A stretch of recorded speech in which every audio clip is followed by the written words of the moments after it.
Hi everybody and welcome to IO English World! 恵比寿南のプチ英会話学生の IO English World へ飛び立とう、Welcome to my プチ英会話学生 or my mini English conversation studio here in 恵比寿 and excuse me and today is June 9th, Friday, June 9th, 2023.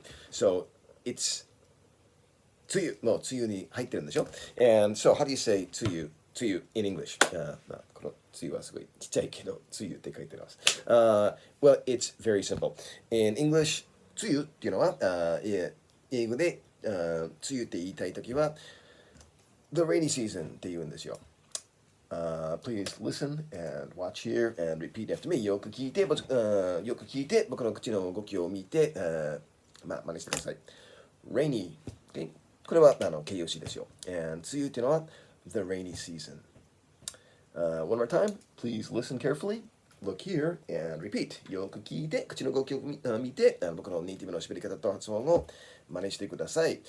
The rainy season.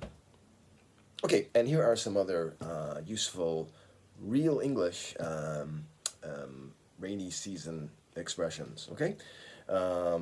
It is rain is kind of Japanese English. もしかしたら中学校の時とか中学生の時とか高校の時に単語帳による勉強法で英語を習って雨だっていうのは It is rain. Well, It is rain は文法的には合ってるんだけどネイティブは使わないんですよ。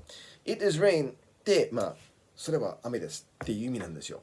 だからもし宇宙人は地球に来て雨に地球のことは全くわからない人が雨に指をさして What is that? それは何ですか You would say It is rain. So それは雨ですってだから使わないんですよ。ネイティブは It's raining って言うんですよ。Okay? So 雨ですとか雨が降ってますとかって言いたいときは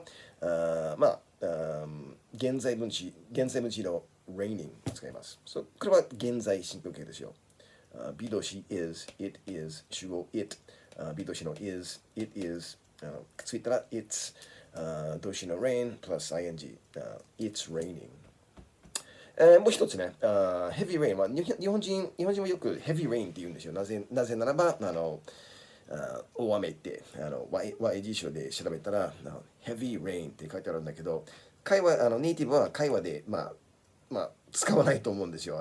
It is heavy rain って言ったら通じるけどちょっとおかしいからheavy rain はちょっと和製英語っぽいと思うんですよ。あまり使わないからすごい大雨だねとかって言いたいときはこの言い回しを使いましょう。Please listen and repeat after me. It's really raining. It's really raining. One more time. Please listen and repeat. It's really raining. ネイティブは really はよく使うんですよ。この役に立つ副詞マスターした方がいいと思います。Really. It's really raining. And one more. It's pouring. It's pouring っていうのは大雨が降ってますっていう意味なんですよ。すごい大雨だねって言いたいときは It's pouring. Or It's really raining. を使ってください。And that's all for today. Thank you for watching and have a good one. Bye.